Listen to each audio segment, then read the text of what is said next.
L'histoire moderne de la compréhension des chaînes de montagne commence en 1970 avec John Dewey et John Bird. John Dewey, à l'époque, avait, je crois, 31 ou 32 ans. Et j'incite tout le monde à lire ce papier de 1970 et de réaliser combien l'exploit que faisaient tous ces jeunes gens à l'époque, à 29, 30, 31 ans, on pense à Mackenzie, on pense à Le Pichon, à John Dewey et d'autres, est devenu extrêmement difficile. Je pense qu'aujourd'hui, quelqu'un de cet âge-là aurait les plus grandes difficultés à faire ce que ses grands prédécesseurs ont fait. L'idée de John Dewey, finalement, est assez simple. Il y a deux types de chaînes de montagne.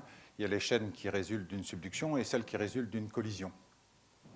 Alors, comme ici, je suis dans une des mecs de l'étude des ondes, je ne vais pas insister sur les chaînes de subduction. Je ne pourrais dire que des banalités par rapport à ce que les collègues de Toulouse élaborent sur les ondes, et je me concentrerai un peu plus sur la collision. Alors voilà, les chaînes de subduction, ça sera ma seule image des chaînes de subduction, c'est d'après John Dewey. L'idée, c'est qu'on a une subduction qui est à peu près permanente, qui fait disparaître de la lithosphère océanique d'un côté, qui crée de la fusion dans le coin au-dessus de la subduction, laquelle augmente le volume de la partie centrale en créant du plutonisme, du volcanisme, qui serait, à l'époque, c'est ce qu'il pensait, responsable du raccourcissement qu'on voit sur la partie continentale des Andes. Je laisse pour la suite mes collègues d'ici dire ce qu'ils en pensent. La collision, elle, d'une certaine manière, c'est beaucoup plus facile à comprendre. On a deux plaques. Ici, c'est une plaque continentale d'un côté, de l'autre côté, c'est une plaque avec une partie continentale et une partie océanique. Et évidemment, après une certaine quantité de subduction, les deux blocs continentaux rentrent en collision et on obtient une déformation forte avec ici un dessin qui évoque, pour ceux d'entre vous qui connaissent la géologie des Alpes, qui évoque évidemment la structure des Alpes. Ce premier modèle de collision continentale avait deux principes implicites. D'abord, que le manteau que j'ai dessiné ici, que j'ai colorié en vert, est subduit, paraît-il, il faut dire subduit en français, tandis que la croûte se détache du manteau, se décolle et s'épaissit.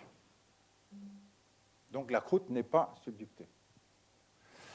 Et de l'autre côté, et ça c'est quelque chose d'assez mystérieux, puisqu'on a deux lithosphères continentales, l'autre côté, ça ne se déforme quasiment pas. De l'autre côté, la croûte n'est pas épaissie et finalement, elle agit comme une butée rigide, ce que les anglo-saxons appellent un backstop. Donc je vais essayer d'explorer un petit peu ça et puis de voir ce qu'il faut en retenir et puis les interrogations qu'on peut avoir à ce sujet. Bon, pour comprendre ça simplement, ce qui était implicite dans le schéma de John Dewey, puisqu'on racle la croûte, on la décolle du manteau, le manteau plonge et on racle la croûte et on va l'épaissir, finalement, on a un bulldozer, le bulldozer étant à gauche, ici, le bulldozer étant là, on a un bulldozer qui ne bouge pas et le sol sous le bulldozer qui s'enfonce. Et donc, la chaîne de montagne, en gros, c'est ce qui se passe devant la lame du bulldozer. Alors, cette expérience faite par Jacques Malavielle il y a un bon moment déjà est tout à fait exemplaire de ce processus-là. Vous avez une couche de sable qui est posée sur une table avec une feuille de plastique qui rentre dans une fente dans la table. Vous tournez la manivelle, donc la feuille de plastique s'enroule. Vous voyez se faire deux failles qui fait une structure de type pop-up. Et puis, plus le raccourcissement s'intensifie, et plus vous voyez ce pop-up devenir asymétrique avec toute une série de failles d'un côté, ici, qui se succèdent 1, 2, 3, 4, 5, de l'autre côté, c'est principalement la même faille qui fonctionne. La même chose, point intéressant, vous voyez que pendant un certain temps, on a toujours cette faille qui est permanente et ici une faille transitoire qui accommode la croissance de ce gros pop-up. Et puis au bout d'un certain temps, l'épaississement devenant fort, il devient plus difficile de le soulever un peu plus et le système commence à migrer en glissant sur la base et on développe ce qu'on appelle un prisme chevauchant qui est connu dans la littérature mécanique de la tectonique comme un prisme de Moore-Coulomb, de Moore le mécanicien allemand et de Coulomb le mécanicien français du XIXe siècle. La même chose a été faite en numérique. Donc ici, vous avez des expériences numériques déjà anciennes de Chris Beaumont et de son équipe. Vous avez la croûte que j'ai coloriée en jaune, et puis il y a un panneau de manteau qui subducte, l'autre qui sert de glissière ici. Et même phénomène que dans l'expérience de laboratoire avec du sable, on empêche la croûte de rentrer dans la zone de subduction, et évidemment on empile. Alors l'image est un peu sombre, donc vous ne voyez pas, mais on a une série de lames empilées les unes sous les autres, progressivement, et une faille ici de l'autre côté qui accommode la croissance de ce pop-up asymétrique. Exactement le même résultat, et très conforme à l'idée que John Dewey avait donnée des chaînes de collision. Donc là, on a un modèle numérique du prisme de Moore-Coulomb. Évidemment, la tentation immédiate, c'était de dire, regardez, c'est exactement comme les Alpes. Dans les Alpes, on a le grand chevauchement antithétique qui borde la plaine du Pô, et de l'autre côté, on a les zones internes avec les grandes nappes dans les Alpes. Ensuite, on passe au massif cristallin externe. Bref, c'est une comparaison géométriquement acceptable avec ce genre d'expérience. Donc, cette hypothèse pour la formation des chaînes de montagne correspond, en gros, les chaînes de montagne sont dans ce genre de modèle considérées comme un pop-up asymétrique qui peut évoluer en prisme d'accrétion d'échelle cristal. Alors, c'est parce qu'on met une discontinuité de vitesse ici à la base de la croûte qu'on obtient dans les deux cas. Ici, c'est la feuille de plastique qui joue le rôle. Ici, on impose ça, mais d'un point de vue numérique. Cette condition implique que le manteau lithosphérique est non déformable, il s'enfonce quasiment sans se déformer, et ou que le raccourcissement n'agit que sur la croûte. Le raccourcissement n'agit pas sur le manteau, les deux pièces de manteau glissent l'une contre l'autre. Mes collègues Philippe Davy et Pete Cobold, il y a déjà une vingtaine d'années, avaient fait une série d'expériences un peu différentes. Ils avaient considéré qu'il était plus raisonnable de représenter toute la lithosphère, donc ils mettaient des couches de sable et de silicone pour représenter une lithosphère. Alors, par exemple, ici, la croûte supérieure en sable, et puis ensuite une croûte ductile en silicone, une autre couche de sable ici qui représente la partie juste sous le mot du manteau lithosphérique et une partie ductile du manteau lithosphérique.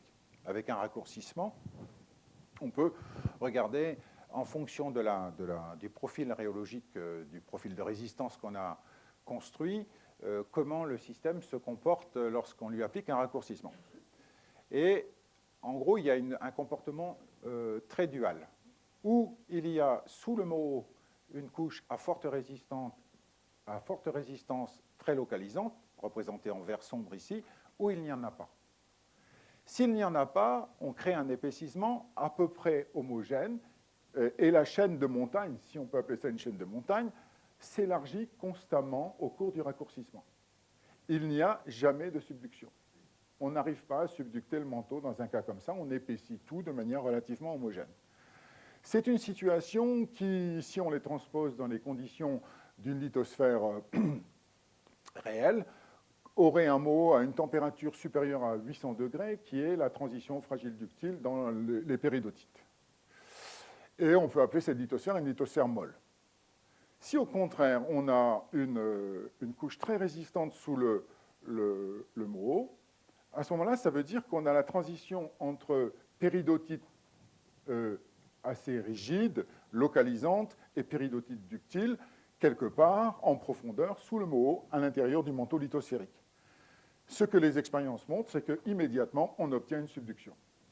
Et cette subduction implique un peu de matériaux continentaux, mais en fin de compte, vous voyez que la croûte inférieure ici en jaune clair sert de niveau de décollement et la chaîne s'élargit à partir d'une zone de déformation qui est très limitée dans le manteau.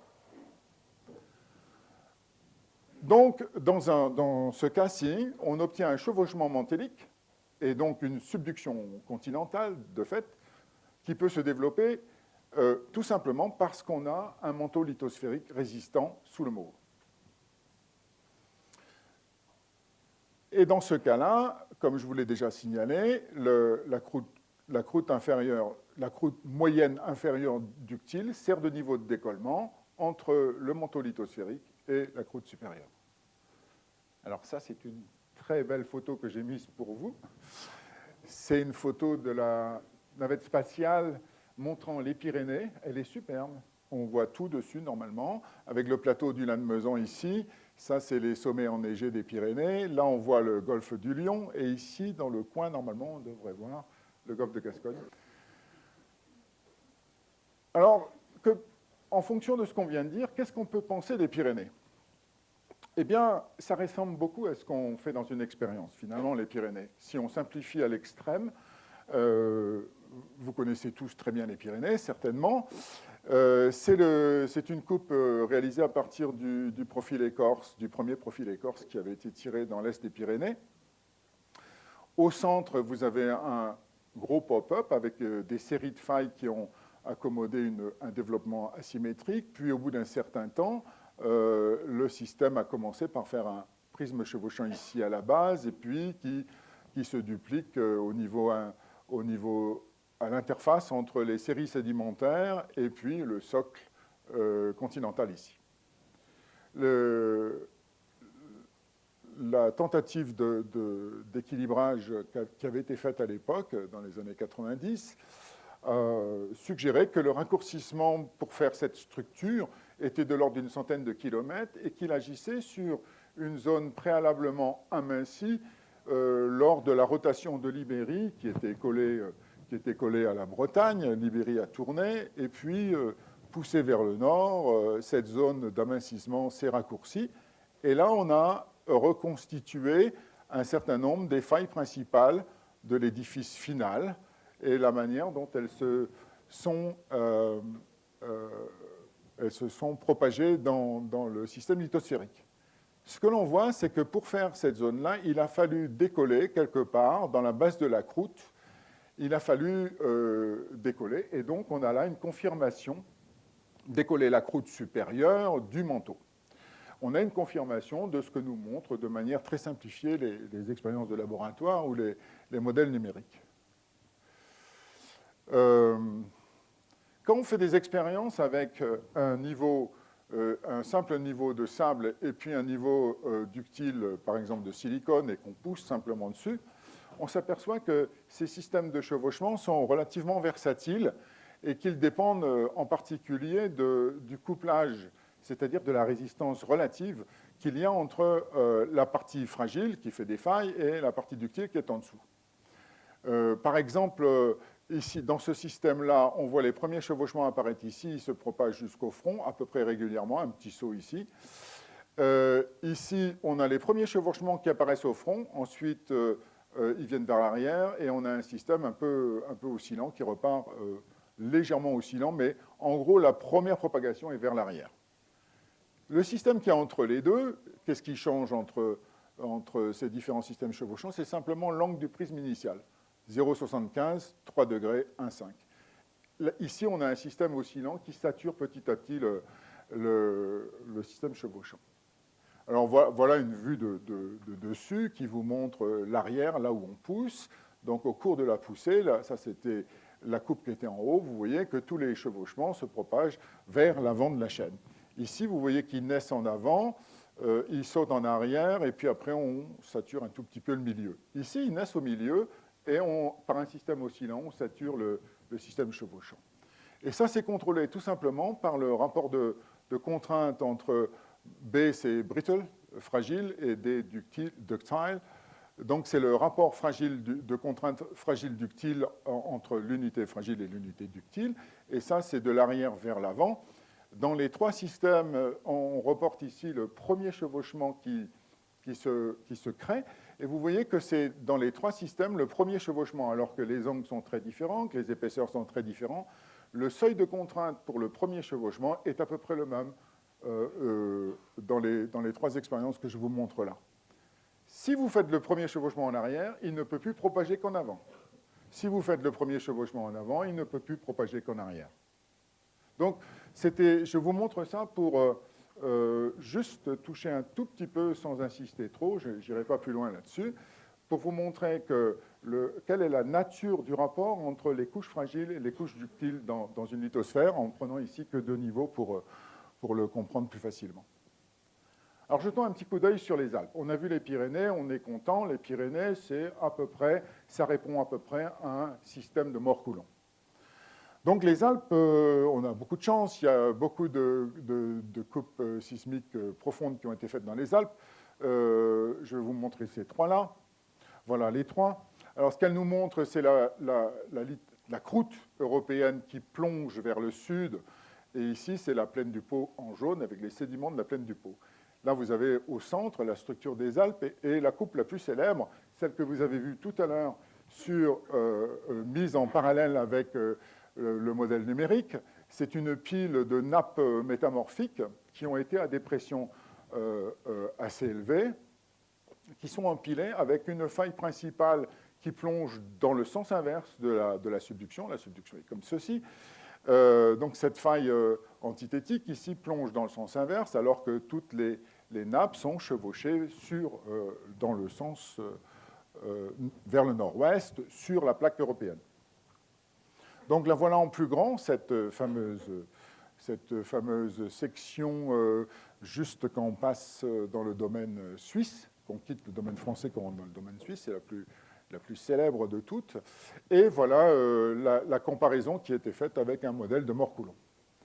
Dans les années 90, le programme Écorce avait aussi fait un de ces trois profils, le plus vers l'ouest, dans le domaine français, et avait montré l'épaississement et puis des duplications du manteau. Ça, c'est le Moho qui est là. Vous avez en vert le manteau lithosphérique. Et vous voyez que la partie droite ici, qui représente la Pulie, le bloc chevauchant, n'est quasiment pas épaissi.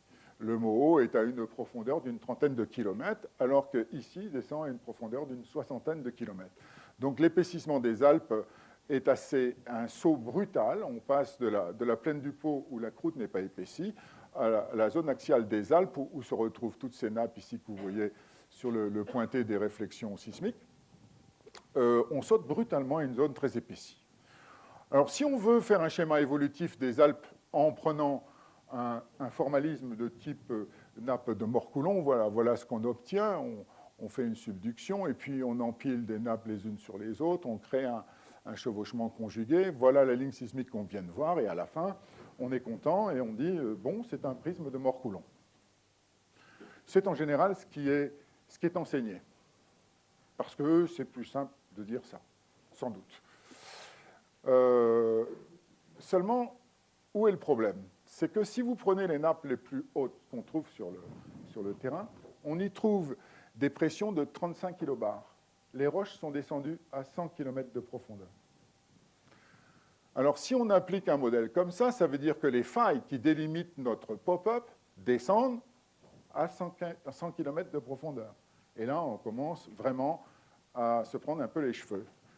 Et puis, deuxième problème que ça implique, si les roches qui étaient à 35 km de profondeur sont aujourd'hui à la surface, dans une expérience comme ça, on n'a pas érodé.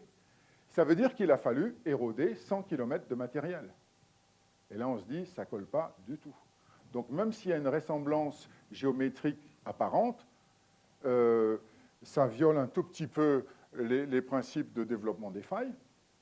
Et puis, ça viole énormément les règles de l'érosion.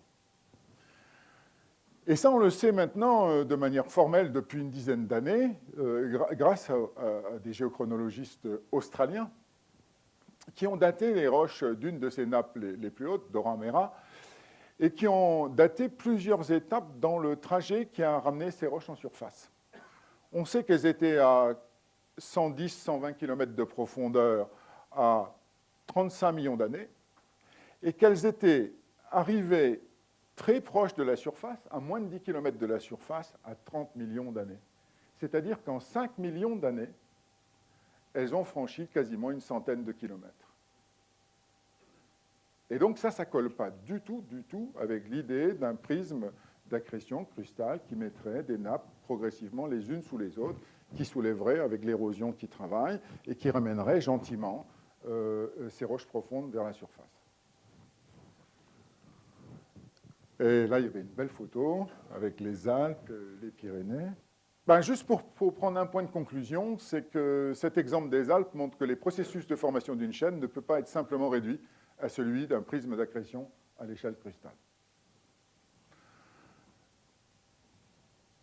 La grande question est d'où viennent ces nappes métamorphiques? Question qui vient de se poser avec Dora Mera et l'empilement des nappes qu'on voit en Suisse. D'où viennent ces nappes métamorphiques et comment elles sont arrivées à la surface, puisqu'elles n'ont pas pu arriver à la surface par un prisme d'accrétion. Voilà la Méditerranée. En Méditerranée, on sait, aujourd'hui, je vais vous passer les détails, par la tomographie, par la géologie de surface, par le paléomagnétisme, on sait que, par exemple, ici en Méditerranée centrale, la subduction a démarré juste sur la partie est de l'Espagne, ici, il y a 30 millions d'années, et aujourd'hui, la subduction est ici. Elle a parcouru quasiment 1000 km en 30 millions d'années. La trace de la subduction en surface. Ici, on a le domaine égéen avec une structure archée aussi. Donc, on va voir ce que ce domaine toujours très actif de la Méditerranée peut nous apprendre sur la formation de ces nappes métamorphiques. La tomographie, d'abord, ici, voilà une coupe ici de l'arc de Calabre. Vous voyez le panneau subductant qui descend ici à la limite entre manteau supérieur et manteau inférieur, qui se met un peu à plat et qui ensuite passe dans le manteau inférieur, ici au niveau de la transition entre côte océanique et côte continentale sur l'est de l'Ibérie. Ici, voilà la coupe de l'Égée. Vous voyez la lithosphère africaine qui est ici, qui plonge sous le domaine égéen. Le domaine égéen est là. Donc ça fait 1000 km. Et puis ici, on a le domaine continental, la plateforme continentale au nord du domaine égéen. Ici, la Moésie. Le retrait de la fosse, j'ai oublié de traduire ça, excusez-moi, a été de 1000 km en 30 millions d'années ici. Le retrait de la fosse ici de la fosse de subduction, a été de 700 km en 45 millions d'années. Voilà une expérience de Claudio Facena à Rome, où on voit dans un fluide qui simule le manteau supérieur ici, le manteau inférieur là, avec une plaque lithosphérique qui démarre ici. Voilà comment la fosse de subduction qui est ici migre au fur et à mesure de la subduction. Dernier point intéressant, c'est que si on regarde la Méditerranée, on s'aperçoit qu'on a presque partout dans les chaînes de la Méditerranée du métamorphisme de haute pression, voire de ultra haute pression. Voilà les ceintures de haute pression ici en Grèce et en Turquie. Voilà ici dans le domaine des Bétiques et de l'Alboran. Voici ici les Apennins et la Calabre. Et puis, bien sûr, le domaine métamorphique de haute pression des Alpes. Donc, c'est un élément très important de considérer que toutes ces chaînes sont caractérisées par la présence de roches de haute pression remontées à la surface, descendues dans la zone de subduction, puis remontées à la surface. On va le voir, comme on l'a vu pour les Alpes, très rapidement, et on va le voir pour le domaine égéen. Alors, au domaine égéen, vous savez tous que la subduction est ici au sud du domaine égéen. Je n'ai pas du tout l'intention de vous raconter la géologie de l'Égée. Juste quelques traits saillants. On a des séries de haute pression ici en Crète et dans le Péloponnèse. On a un domaine absolument fameux qui est le domaine des Cyclades, avec des schistes bleus et des éclogites, qui passent ici en Turquie. Et puis, superposé à ça, on a des formations de haute température, les roches qui sont descendues très profondément. Une fois qu'elles sont remontées assez haut, proche de la surface, on subit un métamorphisme de haute température, ici, au centre des Cyclades. Et ici, on a une autre de ces structures qu'on appelle des corps complexes, qui sont des dômes métamorphiques qui se font en extension. Le volcanisme migre depuis l'Éocène, le nord est ici, le sud là dans ce diagramme. Depuis l'Éocène jusqu'au présent, le volcanisme, c'est connu depuis très longtemps, migre vers le sud. L'extension commence dans le nord, il commence très très tôt à l'Éocène, elle se poursuit jusqu'à la fin du Miocène. Maintenant, ça c'est pour le Rhodope au nord. Dès qu'on passe dans les Cyclades au sud, on a les schistes bleus qui s'exhument au même moment. Les schistes bleus s'exhument au même moment que se fait ce corps complexe. Et puis, au moment où se fait un corps complexe ici, les schistes bleus s'exhument là. Donc ça paraît très troublant. Et tout ça est en relation avec une histoire permanente de la subduction qui crée du chevauchement dans le Rhodope, puis une subduction d'un petit domaine océanique. Donc on a fait disparaître un domaine océanique ici qui s'appelle le Vardar, peu importe son nom. Puis on fait disparaître un autre petit domaine océanique ici qui s'appelle le Pin. Ce qui veut dire qu'on fait du chevauchement continental, puis de la subduction, puis du chevauchement continental, puis de la subduction océanique. Ça, c'est la lithosphère actuelle de la Méditerranée qui plonge sous les jets.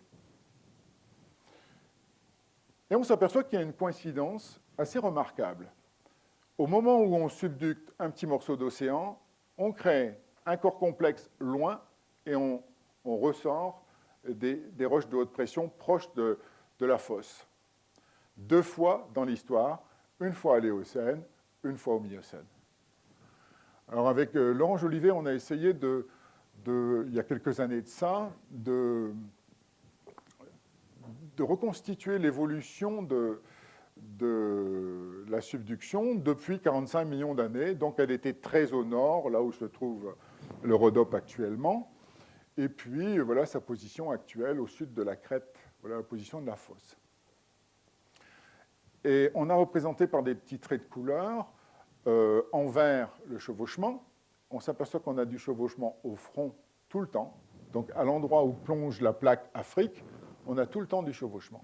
Juste en arrière, on a 2 épisodes de sortie de roches de haute pression, en bleu. Et derrière, c'est de l'extension de haute température. C'est-à-dire qu'on a un système qui recule, donc on appelle ça une subduction en rollback, un recul de 700 km en 45 millions d'années. Ça reste toujours chevauchant au front. Et puis les roches qu'on avait descendues avec le chevauchement remontent juste un petit peu en arrière. Et puis ensuite, une fois que ces roches sont remontées, elles sont reprises ici. Vous voyez que là, elles sont remontées là, et elles sont reprises par de l'extension de haute température, un peu plus tard. Donc ça, c'est le film que vous avez vu tout à l'heure, et qui montre avec une flèche marquée le retrait du panneau subductant. Si vous admettez ce que je viens de vous dire, ça veut dire que toute cette histoire très compliquée, et je l'ai énormément simplifiée, cette histoire très compliquée, finalement, ne vient que d'une seule subduction. La seule chose qui intervient comme discontinuité dans cette histoire, c'est que le panneau subductant, de temps en temps, a un bloc continental, évidemment séparé par des blocs océaniques. Et il semble que chaque fois qu'on subducte un bloc continental, on peut créer ces roches de haute pression qui, dès qu'on va mettre le bloc océanique derrière, va remonter à la surface, à la faveur du rollback. Cette remontée à la surface, avec retrait de la fosse, s'accompagne de rotation ici autour d'un axe principal qui est en Albanie, à Skoutari. Et ici, vous avez des données, j'en ai pas rajouté, il y en a beaucoup plus que ça, mais j'ai pris celle de Kissel et Lage de 88 parce que ça montrait parfaitement déjà le phénomène. Ça a tourné ici jusqu'à 50 degrés dans ce domaine-là, et la rotation diminue quand on va vers le nord. Autrement dit, le recul de la la subduction ici est accompagné par une rotation. Assez récemment, je me suis intéressé aux données d'anisotropie qui avaient été produites par Hatzfeld et ses collègues il y a déjà une dizaine d'années presque. Et puis, j'ai essayé de comprendre ce qu'elles voulaient dire, puisque ces données d'anisotropie, ça c'est le grand axe, si vous voulez, pour simplifier, pour ceux d'entre vous qui ne sont pas familiers avec ça. En gros, les ondes se propagent plus vite dans la direction où la roche est la plus étirée. Autrement dit, la direction principale d'anisotropie nous donne une idée de la direction d'étirement dans le manteau. Et la chose qui est troublante, c'est que ces directions d'anisotropie sont parallèles aux directions d'étirement qu'on voit dans les corps complexes, aussi bien dans les Cyclades que dans le rhodopes. Et ça semble avoir une courbure, l'ensemble semble avoir une courbure comme ceci. Dès qu'on passe cette zone-là, les données d'anisotropie sont quasiment perpendiculaires à cette direction. Et donc, je les ai reportées par rapport à l'axe de rotation qu'on vient de voir ici, déterminé par les données paléomagnétiques à Scoutari. J'ai pris des rayons et je les ai reportés. On va voir ça tout à l'heure, ce que ça donne. Alors, le parallélisme avec les corps complexes. Donc ici, vous avez un corps complexe, vous avez deux blocs de croûte supérieure qui s'écartent à la faveur d'un étirement. Donc ici, sur ce modèle numérique, c'est en bleu. Et vous voyez que les matériaux de la croûte inférieure remontent, viennent à la surface et on crée un grand détachement, une grande faille qui apparaît ici en forte intensité de déformation en rouge qui est là. Quand le corps complexe permet aux matériaux de remonter, les matériaux se déforment très fortement et donc on a des linéations d'étirement qu'on peut mesurer sur le terrain. Et regardez le manteau, ce qu'il fait, voilà le mot ici. Le manteau, lui, s'étire de manière plus homogène que la croûte, puisque la croûte s'étire dans une zone très limitée pour former le noyau métamorphique qui remonte à la surface. Donc on a une partition très forte de la déformation dans la croûte, tandis que dans le manteau, c'est beaucoup plus homogène. Et donc le manteau, lui, dans un modèle comme ça, se déforme juste parallèlement à ce qu'il fait dans la croûte, sauf que la déformation dans la croûte est beaucoup plus intense puisqu'elle est beaucoup plus limitée dans l'espace. Donc le parallélisme entre l'anisotropie dans le manteau et les linéations d'étirement dans les corps complexes s'explique assez facilement comme ça. Alors maintenant, les trois rayons, regardons les délais de temps d'arrivée. Alors si on prend par exemple le rayon bleu et le rayon vert qui sont ici, sur lesquels j'ai réussi à aligner au moins 4 valeurs d'anisotropie, vous voyez qu'il y a une croissance compte tenu des données et de ce qu'elles sont, il y a une croissance quasi linéaire à partir du point de rotation. Le point de rotation est ici, ça c'est les délais de temps d'arrivée, autrement dit, c'est l'intensité, la force de cette anisotropie. Et deuxième chose, on voit que l'anisotropie croît à une même distance de l'axe de rotation, elle croît vers la zone des Cyclades. Ensuite, lorsqu'on passe cette zone-ci, l'anisotropie décroît assez fortement, quel que soit l'endroit. Alors, comment expliquer ça? Voilà un petit modèle simple qui imagine qu'on a un panneau, par exemple une subduction, qui tourne, qui recule dans ce sens-là, en tournant autour de cet axe. Si vous êtes à une distance telle que celle-ci de l'axe de rotation, la déformation va être moins forte qu'un peu plus loin. C'est fonction tout simplement de la valeur du rayon. Et ensuite, ça croît comme ça parce que c'est une fonction de la quantité de rotation. Eh bien, c'est exactement ce que l'on voit sur ce diagramme. Donc, il semble que le manteau lui-même ait subi la rotation du recul de la subduction. Le fluage du manteau a suivi le recul de la subduction. Alors, pour que ceci soit possible, donc voilà très schématisé, avec la position de l'endroit où le panneau subductant plonge un peu plus fort, ceci suppose que quelque part dans cette zone-là, on ait déchiré le panneau subductant en permettant à la partie la plus ouest de tourner plus, donc le sud-ouest est là, le nord-est est ici. Ça, c'est les déformations dans la croûte et le manteau. Et l'anisotropie pourrait être, comme indiqué sur la flèche rouge ici. Les anisotropies qui sont de l'autre côté, c'est que quand le panneau recule, eh bien, il faut que la sténosphère derrière le panneau fasse le tour. C'est peut-être ça qui justifie les directions qu'on observe. Alors voilà, si on résume tout ça, dans le temps, comment ça se passe? Ça démarre à environ 45 millions d'années, très au nord, tout près de la mer Noire. On a une subduction, on a un premier bloc continental qui arrive, et puis vient rentrer dans la subduction le petit océan du Pinde. Dès que le petit océan du Pinde commence à rentrer, aussitôt on voit les schistes bleus sortir un peu au sud, et on voit un dôme métamorphique de haute température se faire au nord. Le système continue à reculer, et là, on enfonce un bloc continental qui, au bout d'un certain temps, arrive à sa limite, et arrive la lithosphère de la Méditerranée. Et deuxième épisode, le dôme qu'on avait fait là continue à s'ouvrir, et puis là, on fait remonter, là où on avait fait remonter des schistes bleus, on fait remonter des roches de haute température, tandis qu'on fait remonter des schistes bleus en Crète et dans le Péloponnèse.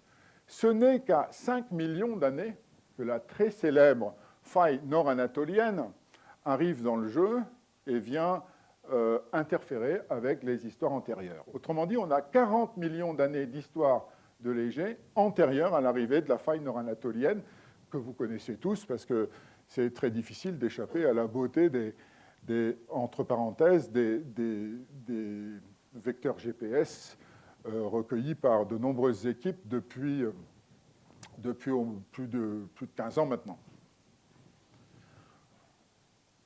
Je reviens un tout petit peu sur les cyclades parce que mon propos était, je voulais juste vous placer le contexte dynamique pour essayer de toucher du doigt qu'est-ce que c'est que ces nappes métamorphiques qui descendent dans la zone de subduction et puis qui remontent. Alors prenons les cyclades. Donc dans les cyclades, on a des roches de haute pression, schiste bleu et clogite, et puis on en voit quelques petits morceaux qui sortent ici, en particulier dans la fenêtre de l'Olympe, la montagne des dieux ici. Quand on reconstitue la largeur initiale de ce domaine-là, c'est environ 200 km. Sur 200 km, presque à l'horizontale, on a des roches de haute pression, quasiment à l'horizontale. Le bloc qui est ici, dans cette couleur-là, était par-dessus, il a disparu, proparté par déformation, proparté par érosion. Alors, on s'est livré avec une de mes dernières thésardes à une analyse dont je vais vous donner juste les traits principaux pour que vous réalisiez ce qu'on peut apprendre si on prend un peu de recul, si on ne rentre pas trop dans les détails.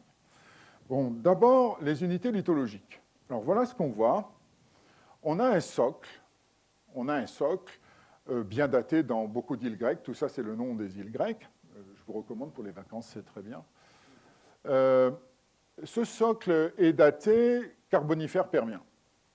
Il y a quelques granitoïdes intrusifs au Trias dans ce socle. Et sur ce socle, on a une série sédimentaire, donc qui est reconnue dans beaucoup d'îles, et qui est assez complète dans 2 de ces îles, depuis le Carbonifère jusqu'au début du Tertiaire. Continue. Et cette série, on peut la cartographier, bien que tout soit descendu à 70 km, 80 km dans la zone de subduction. On peut cartographier, on trouve les fossiles, et on peut cartographier les bancs de marbre, les bancs de schiste. La stratigraphie est conservée.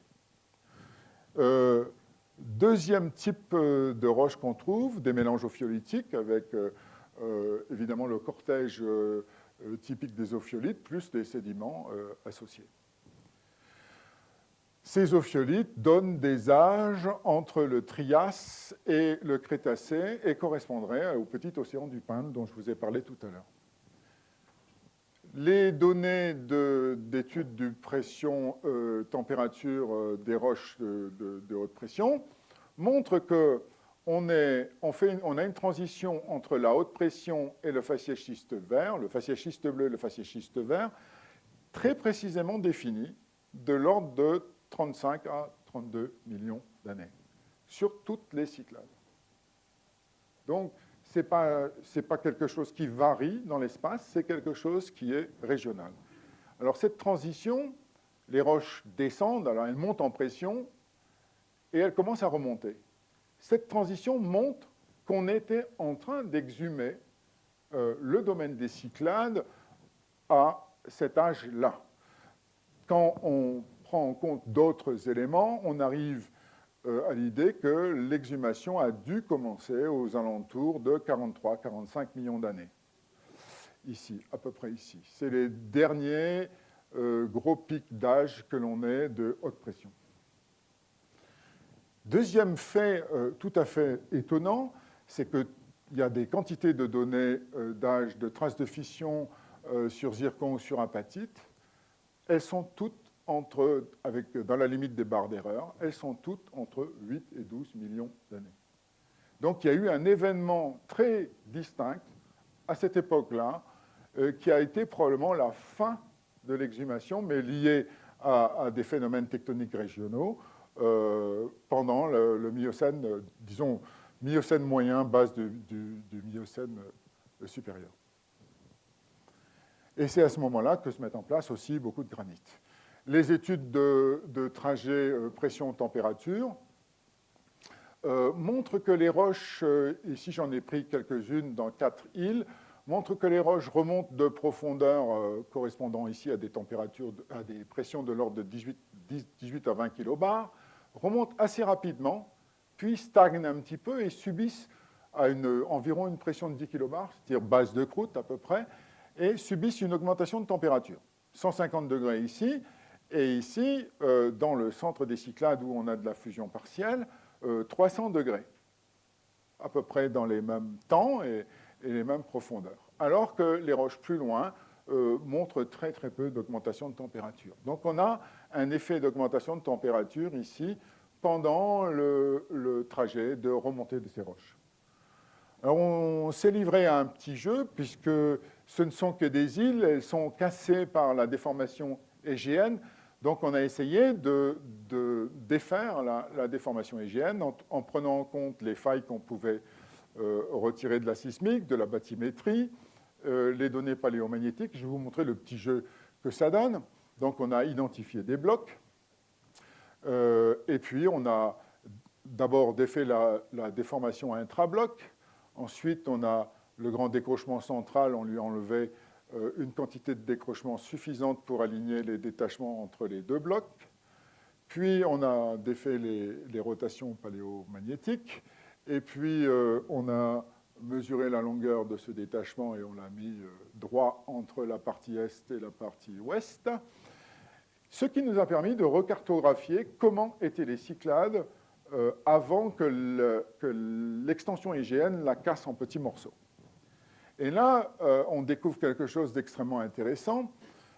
On a une partie la plus externe qui nous montre des déformations que de subduction. La flèche vous montre le mouvement, le haut, comment bouger le haut par rapport au dessous. Donc, c'était en train de subducter vers le nord. La flèche, le haut, va vers le sud.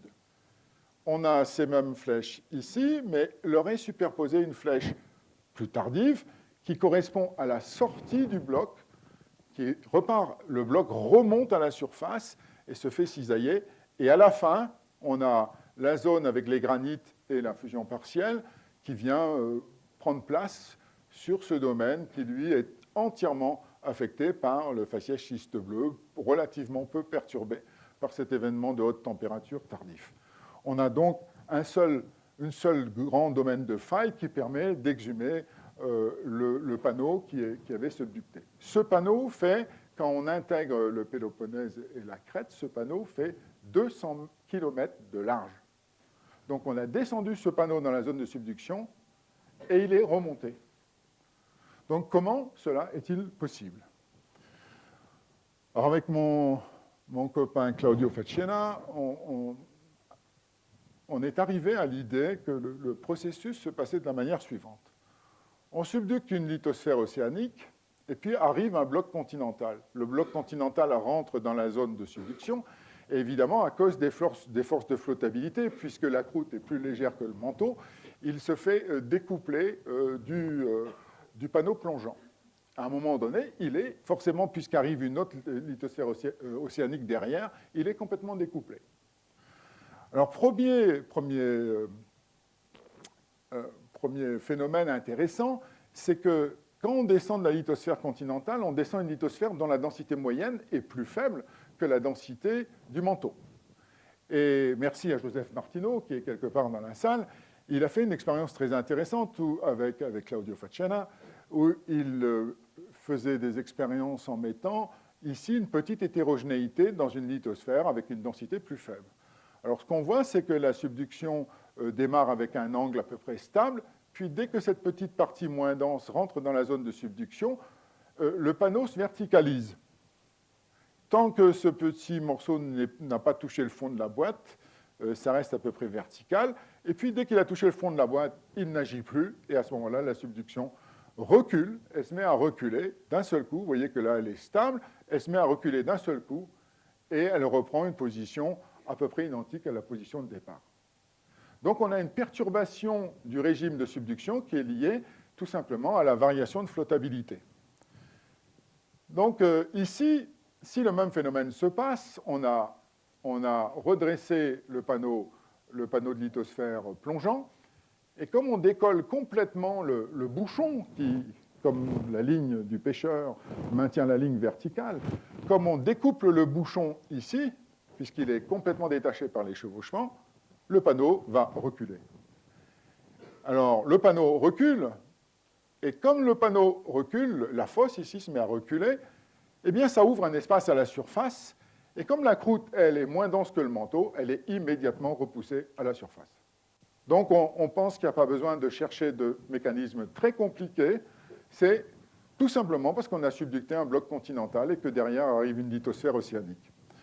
Alors le point suivant intéressant, c'est qu'une fois qu'on a remonté ce bloc de croûte qui était descendu à des profondeurs métamorphismo de pression, une fois qu'on l'a remis à la surface, la sténosphère vient remplir le coin et elle arrive directement sous la croûte. Et elle provoque un chauffage brutal extrêmement fort. Et qui explique pourquoi on voit un métamorphisme de haute température superposé sur le métamorphisme de haute pression. Et évidemment, la subduction, elle, continue à reculer et applique son extension sur tout ça et découpe, par exemple, les Cyclades en morceaux.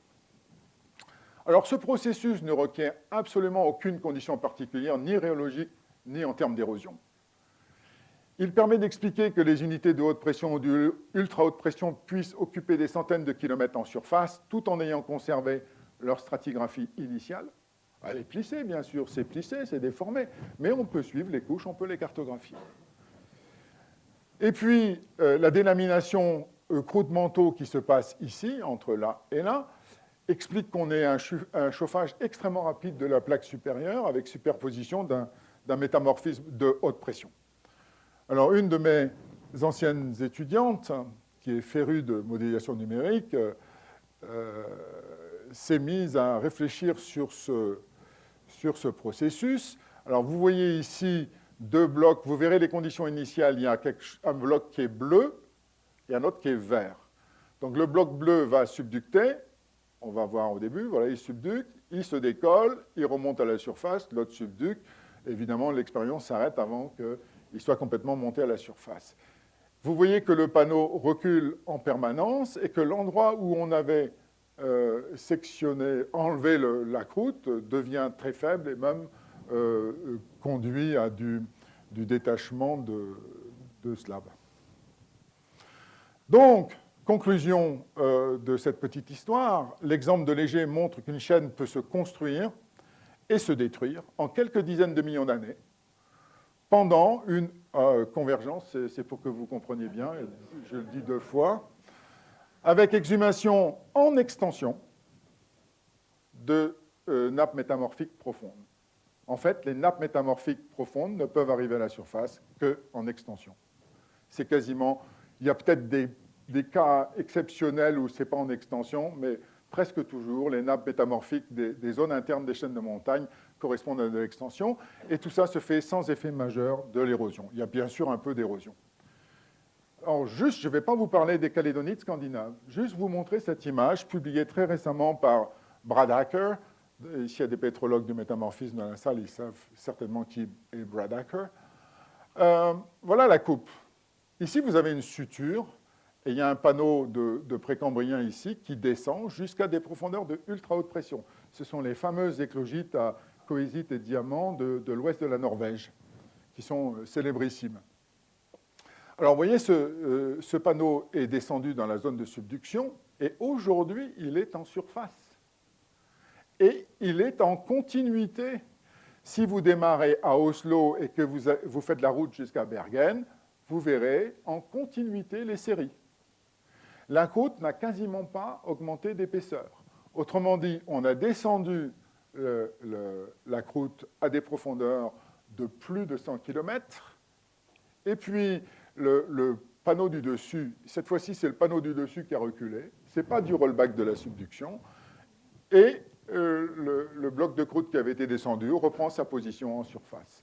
Et vous pouvez marcher ici sur 250 km, vous voyez le métamorphisme augmenter jusque dans l'ultra haute pression.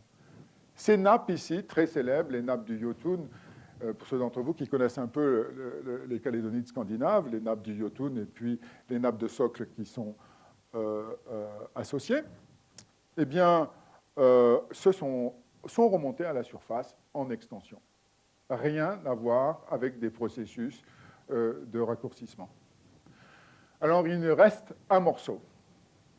Quid du Tibet? Est-ce qu'on peut parler des chaînes de montagne sans parler du Tibet? Je pense que vous accepterez facilement que je ne parle pas des Andes, parce que je n'ai pas envie de prendre trop de risques, mais vous ne comprendriez pas que je ne parle pas du Tibet.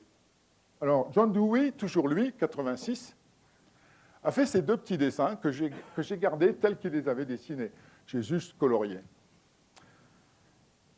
Il compare une collision de type Alpes, donc vous reconnaissez les piles de nappes métamorphiques des Alpes, et puis là, il dessine quasiment le même dessin, et puis il met un haut plateau derrière. Il ne dit pas que c'est le Tibet, il dit que c'est tous les endroits où il y a des hauts plateaux. Ça peut être le haut plateau est-anatolien, par exemple, avec des hauts plateaux, avec des nappes métamorphiques au front. Donc, c'est type Tibet.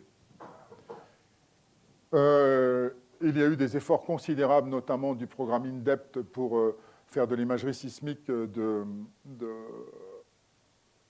l'Himalaya et du Tibet, qui ont montré une chose vraiment très intéressante, c'est qu'on a des séries de grandes nappes qui se terminent ici dans l'Himalaya avec le Main Central Thrust ici, le Main Boundary Thrust ici, qui forment des plats et des rampes, et qui superposent des unités de la partie sud de la Thétis.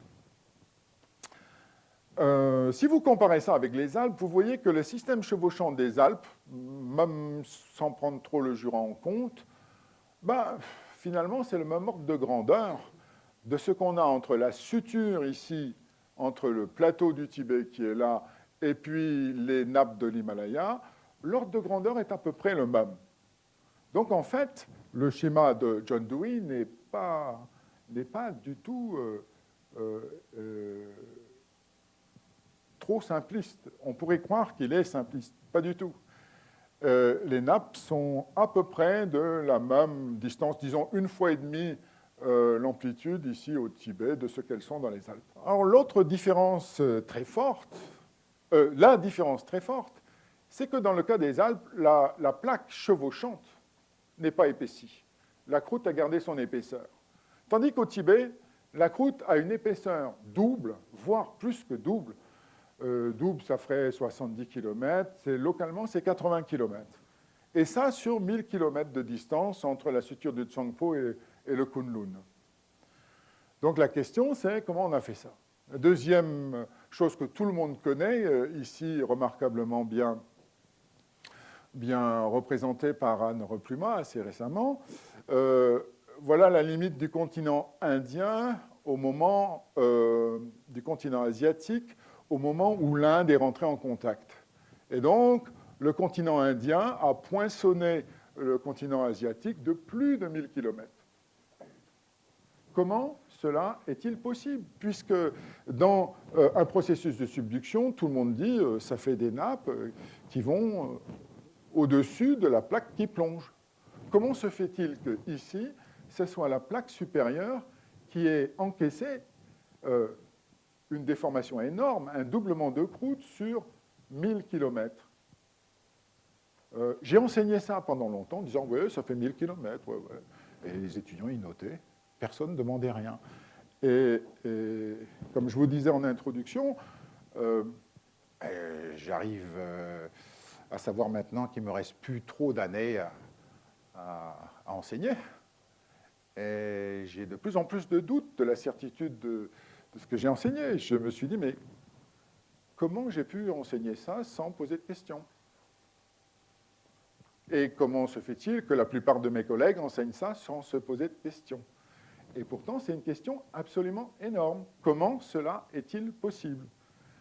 Imaginez que si la croûte est doublée, que ça fait 1000 km aujourd'hui, si on la ramène à son épaisseur de départ, ça fait 2000 km.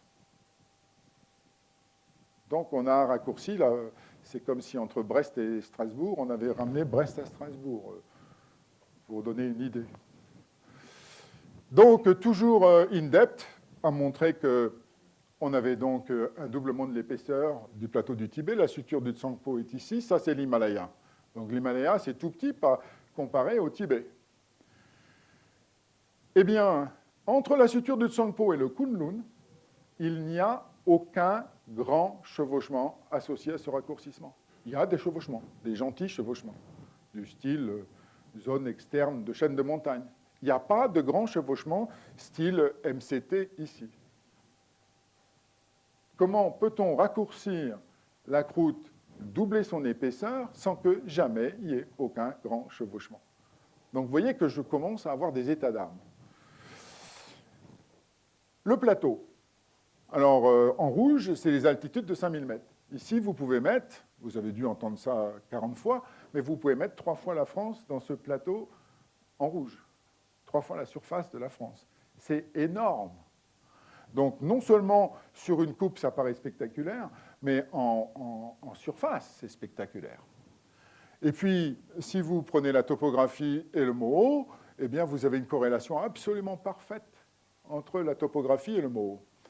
Et l'épaisseur est presque partout de 70 à 80 km sur l'ensemble du plateau. Alors, il se trouve qu'il y a quelques années de ça, 5 ou 6 ans, avec mon collègue Denis Gappé, on avait une thésarde, Florence Cagnard, qui travaillait sur le précambrien et qui essayait de comprendre les orogènes précambriens.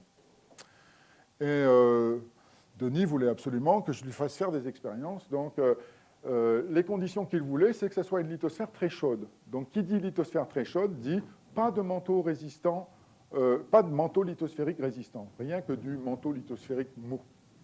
Donc, c'est une lithosphère comme ça. Et là, vous voyez le modèle, donc c'est une expérience avec une lithosphère, vous ne voyez pas parce que tout est noir. Ça flotte sur un fluide magique qui a la densité juste qu'il faut pour que la lithosphère flotte. Et puis, on la raccourcit en appliquant les déplacements sur les bords du système. C'est comme un tiroir qui pousserait sur les bords. Donc ce système flotte sur une asténosphère et on le raccourcit. Et regardez, le raccourcissement, c'est 50% de raccourcissement. Ces 50% de raccourcissement, regardez la topographie, elle n'a quasiment pas changé. On a 5 mm dans le vert, là, on a 5 mm de variation sur un modèle qui fait 2 à 3 cm. On a 5 mm de variation sur toute cette distance pour un raccourcissement qui est monstrueux. On a fait un raccourcissement. Alors, on n'avait pas du tout le Tibet en tête, évidemment. Alors, voilà ce qui s'est passé dans une de ces expériences. On voit un peu de déformation sur les bords, comme toujours. La croûte cassante, elle est là. Le Moho est ici. Eh bien, la croûte cassante a fait des petits, au lieu de faire des pop-up avec 2 failles, il a fait des pop-down. Il a enfoncé des morceaux de croûte supérieure cassante dans le ductile. Alors évidemment, comme dans ces expériences-là, on ne peut pas transformer le sable en silicone, ça fait un effet un peu bizarre parce qu'ils ne se réchauffent pas, les morceaux, quand on les enfonce. Mais les interfaces restent à peu près horizontales et la base de la lithosphère, qui s'est épaissie considérablement, reste horizontale. Et vous voyez une très forte fabrique comme ça qui est liée au raccourcissement. Alors voilà comment ça fonctionne. Vous faites 2 failles, il y a un petit bloc qui s'enfonce. Une fois qu'il s'est enfoncé, on en crée un autre. Et puis on alterne à droite, à gauche et on fabrique cette sorte d'arbre de Noël à l'envers. On a changé les vitesses de déformation, on a changé les températures. Les températures font décroître le contraste de viscosité entre la croûte et entre les matériaux représentant la croûte et les matériaux représentant le manteau. Et rien n'y fait, on garde toujours le même processus. Dès lors qu'on n'a pas de manteau résistant sous le moho, à chaque fois c'est le même processus d'épaississement par en dessous, on enfonce des matériels. Alors les conclusions de ça sont énormes. C'est qu'en fait, dans un cas comme ça, une lithosphère molle, elle se raccourcit en cisaillement pur. Cisaillement pur, ça veut dire que vous prenez un carré, vous raccourcissez le carré, il se transforme en un rectangle vertical. C'est ça que ça veut dire, cisaillement pur. Et la croûte, elle, qui n'aime pas se faire raccourcir de manière homogène, eh bien, elle fait des petits pop-down. Il n'y a aucun grand chevauchement. À la surface, on ne voit toujours que des petits chevauchements, puisqu'on voit le petit chevauchement du dernier pop-up en train de se faire. Les autres ont disparu dessous. Tout le monde connaît ça. C'est une image absolument spectaculaire. Si on prend dans une direction nord 20, alors le nord étant ici, nord 20, c'est exactement les vecteurs qui sont là. Et si on prend les valeurs des vecteurs ramenés pour toute cette zone sur une coupe, vous voyez qu'il y a une stupéfiante linéarité des données de déformation actuelles, données par GPS, entre le front de l'Himalaya et le Kunlun ici. C'est quasiment linéaire. Alors, qui dit linéaire veut dire que c'est un raccourcissement distribué dans une direction nord 20.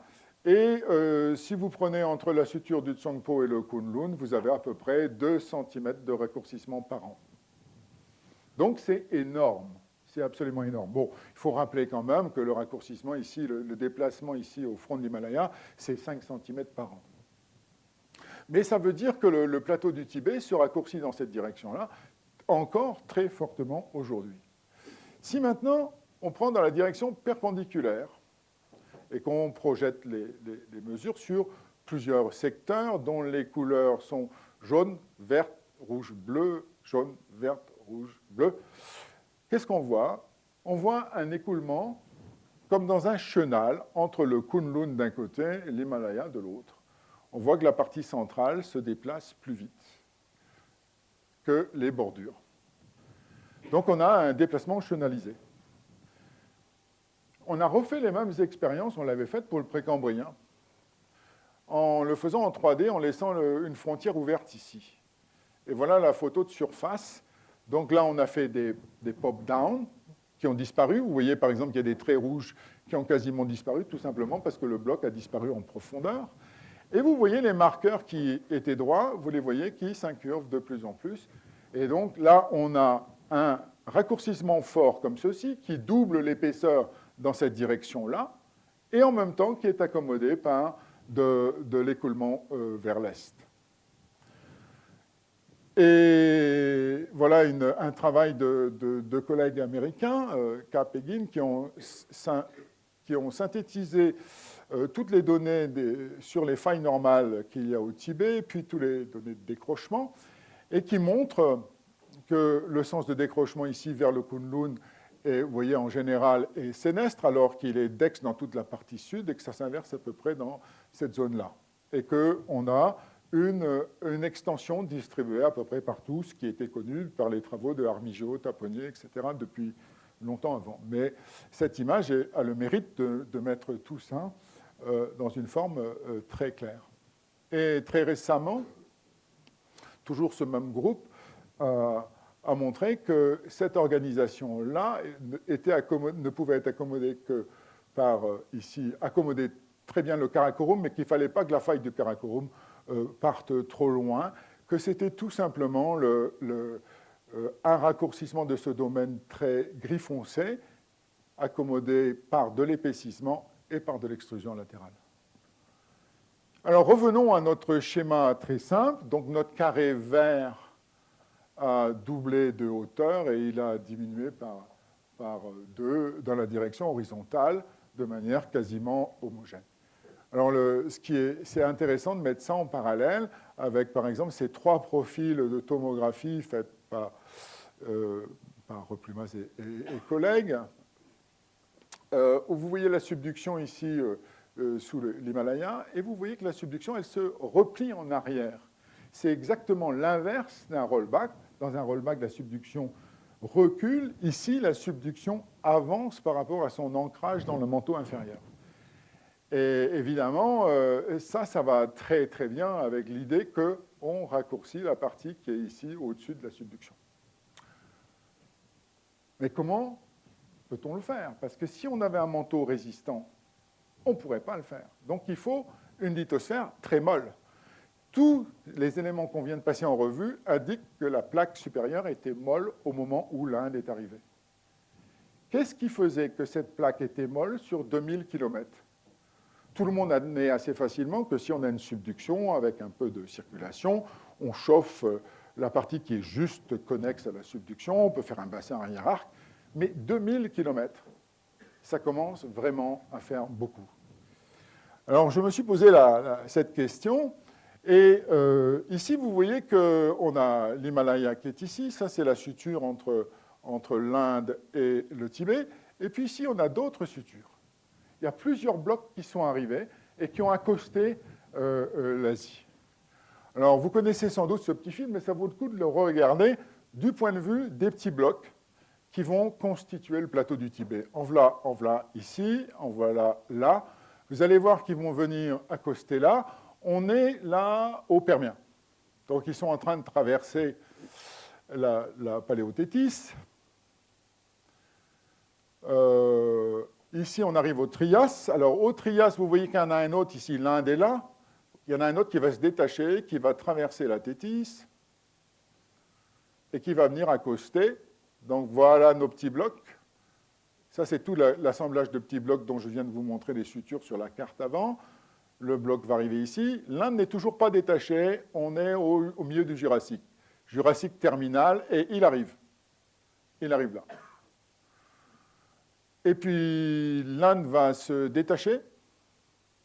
On ouvre l'Atlantique Nord à ce moment-là. Donc, on est au début du Crétacé. Et vous allez voir l'Inde traverser les 6000 km là à toute vitesse et ratatiner tous ces blocs les uns contre les autres. Alors ça, c'est leur position indiquée par le paléomagnétisme, alors qu'aujourd'hui, ils sont connexes. Regardez l'Inde. Alors le triangle qui est là, c'est fictif, c'est le triangle qui va être le Tibet, en fait.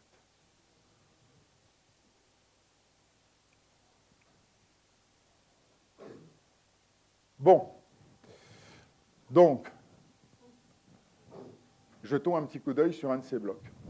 Un de ces blocs, c'est le bloc du Qiantang, qui est ici. Et dedans, il y a des schistes bleus. Et ces schistes bleus apparaissent en fenêtre ici. Et les collègues américains qui ont travaillé là-dessus disent que le processus d'exhumation de ces schistes bleus, ils viennent de le sortir là en 2010, c'est le même processus que celui de la Méditerranée. Rollback, et d'ailleurs déjà à l'époque, en 2003, ils expliquaient que ça se faisait en rollback. Donc, il n'est pas du tout impossible que le mécanisme qu'on a identifié dans la Méditerranée puisse aussi avoir agi sur l'accrétion des différents blocs au Tibet, avoir délaminé la croûte du manteau et avoir permis d'avoir une lithosphère finalement jeune, toujours chaude au moment où l'Inde est arrivée. Et donc, ça a été un jeu d'enfant pour l'Inde, tiré par les lithosphères océaniques de chaque côté, de poinçonner un domaine extrêmement mou. Enfin, j'en suis là. Je ne sais pas ce que ça vaut. J'ai gardé ça pour la fin pour ne pas vous faire de peine. Le plateau du Tibet doit probablement ses caractéristiques si particulières, raccourcissement, cisaillement pur, aux accrétions de blocs qui ont précédé la collision en Asie, je ne vois pas d'autres mécanismes qui puissent expliquer comment on aurait 2000 km d'Asie totalement molle et ayant si bien préparé le poinçonnement du Tibet. Alors, vous comprenez avec ce que j'ai dit avant que je ne vais pas vous donner des conclusions définitives, mais plutôt mes interrogations. Alors, j'en ai 3. La première, c'est que la construction des chaînes de montagne ne résulte que partiellement d'un processus de type prisme d'accrétion crustale, même si c'est dans tous les manuels, même si c'est ce que j'ai enseigné pendant des dizaines d'années. Que les grandes nappes métamorphiques s'exhument en extension avant d'être éventuellement empilées par la collision, comme c'est le cas dans les Alpes actuellement. Je pense que le processus qui les a fabriquées, on les voit bien dans les Calédonides ou on le voit en Méditerranée. Et puis que la formation d'un haut plateau tel que celui du Tibet, résultat du poinçonnement de l'Inde, requiert des conditions rhéologiques, j'avais envie de mettre très particulières, de la plaque supérieure de la collision pour aboutir au résultat que l'on connaît. En tous les cas, prendre la collision en Asie comme le type même de la collision, c'est probablement pas très approprié. Merci.